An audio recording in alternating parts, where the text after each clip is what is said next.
Good morning. Today is, oh my goodness, day 4 of my habit for protein. So I'm going deeper into the protein world, right? Learning what kind of proteins, which ones have the highest protein, right? As I discussed yesterday, the biological value of the protein is having the essential amino acids in the protein. You have some protein that only have a few amino acids, or they may have the all amino acids, but there's just one it's just missing one amino acid or it's not as high quality as it should be. So, as we know, it's meat, right? Meat, dairy, things like that have meat, dairy, eggs, poultry, right? Seafood. We know. Everyone knows what has protein more or less. And we know of course in the meat department, in the fish department, right? And the eggs and the dairy, like the milk and all that. However, it's always more difficult when it comes to plants, to grains. What do you do if you are a vegetarian or if you are a vegan? How do you get that complete source of protein? How? You really can't unless you know where to turn to. So yesterday, I went in, I did some research. I'm gonna see I put my research here, right here, so I won't mess up the uh-huh. Put my glasses on. This is what happens after you reach a certain age. Ridiculous. Let me tell you, when I was growing up, being having great eye vision was my pride and joy. And now, now I can't see without glasses. It's ridiculous, but it is what it is. Okay, so here are a couple of grains that have complete protein, which means it has all nine essential vitamins. I'm sorry, all nine essential amino acids. So the first one is quinoa. Quinoa is a grain that has 8 grams of protein per cup, right? So it's considered a grain that's pretty has pretty high um, levels of protein.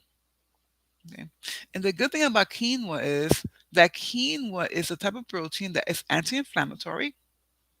It doesn't spike your sugar, right, the way regular rice does, and it has protein on it. So it can either be your protein-based food, or if you eat it with another protein like meat, it could be your consider your carb source. So very powerful grain and it's super delicious and easy to make. You can make quinoa salad, it's so good for you. So if you cannot eat meat or you choose not to eat meat, then quinoa is the way to go. The second thing here is called amaranth. It's a grain, right? People use it in soups, people put it in yogurt, people put it in their baked goods, right? It is anti-inflammatory. It has about 9 grams of protein per cup, and it may actually be good for arthritis. Go figure. The stuff is that you can live a protein filled life without eating meat if that is your desire. Okay. We have whole grain pasta. Yes, my friends, whole grain pasta is also a source of protein. So just eating that is fantastic. Uh, can you imagine pairing the protein, the whole wheat pasta, me, I like meat, with meat? So you have protein from the pasta and protein from the meat. And then you also have all the good things that, fiber from the whole wheat, from the whole grain pasta, not whole wheat, I'm sorry, from the whole grain pasta. There is a difference, friends, between whole grain and whole wheats, by the way. Okay. Whole grain is the way to go. That's the one that has more of the fiber. That's the one that has more of the nutrients. And that's the one that acts a little slower in the body. Now you have wild rice. Who knew? I don't know. But the wild rice, little black little rice, little rice is black colored. Those contain 6 grams of protein per cup. They contain a lot of lysine. So it's really good source of lysine. Um, and it is a great source. It is a great source if you are a vegan because it's not animal based at all. Period. Then you have millet. I've never tried millet. I've seen it. 6 grams of that for each cup.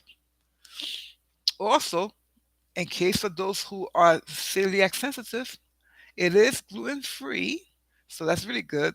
And it has a lot of the BCAAs, which are the three main, oh my God, my ear, three main amino acids that people use to build their muscles. I have the amino acids here. I put it down somewhere. So the BCAAs are leucine, isoleucine, and valine. Valium. Um, then you have couscous, 6 grams. I've tried couscous. I don't like it, but you may like it. I don't know. And we have buckwheat. I've never tried buckwheat, but buckwheat has 12 different amino acids. It's a good thing, man. And then we have soybeans. Now, you want to get the soybean that's not fermented. The ones that are fermented have less protein, or it gets taken out because it gets fermented. The best source of the best source of I mean, yeah, the best source of soybean protein would be tofu. Yep, and the harder the tofu, the more protein it has. FYI, you have rice and beans, by the way, are a complete source of protein. So not by itself because they're missing an amino acid, but together it's a beautiful product. It is a complete protein together. What's missing in the beans, the rice has, right? And what's missing from the rice, the beans have.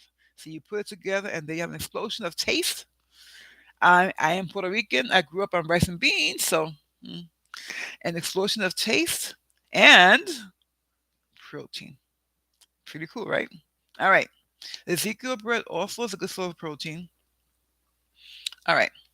So, as we know, quinoa, eggs, turkey, cottage cheese, mushrooms, fish are also good sources of protein. Legumes and beans. Legumes have 20 to 45% amino acids, right? Peas and beans have anywhere from 17 to 20% amino acids. And lipins and beans, I have no idea what lipin is, 38 to 45%. The stuff is that with these beans here, you just do and you just mix them up. You can eat. And the thing about high protein, high value protein food is that you don't have to eat it all at once, right? You can eat some for breakfast, eat some for lunch, eat some for dinner, and still get a complete protein. But you have to know which beans have a certain amount of protein. So you can do peas, chickpeas, lentils, soybeans, high protein, peanuts, cooked kidney beans, black beans, garbanzo beans, edamame, edamame, yeah. So it's just amazing. There's also something called water lentils that I just learned about yesterday. It is a superfood. I don't know where you can get it from. I was trying to find out. They say you can get it from Amazon, but honestly speaking, between you and I, Amazon's a little scary because sometimes people put fake things there. It's not controlled by Amazon. It's little companies that sell through Amazon. So be a little leery, but water lentils are the new superfoods. They're good for. I mean, the list that it's good for the heart. It's anti-inflammatory, good for the digestion, good for the protein, good for the fiber. It is like a superfood, my friends. A superfood. Who knew? Anyway, I hope this has helped. So remember, amaranth, millet, buckwheat, wild rice, quinoa, which is my favorite, Ezekiel bread, rice and beans, which is my second favorite. Actually, you know what? Rice and beans is my first favorite because I'm being Puerto Rican and growing up on that food. I don't eat too much of it these days because I don't eat much rice at all. But it's good to know that if you pair it together, you have a complete protein. So every so often, when I go to my sister's house in the Poconos, I will gladly eat her rice and beans because I know I'm treating my body right. All right, guys. Hope this helps somewhat. I'll see you tomorrow. Bye.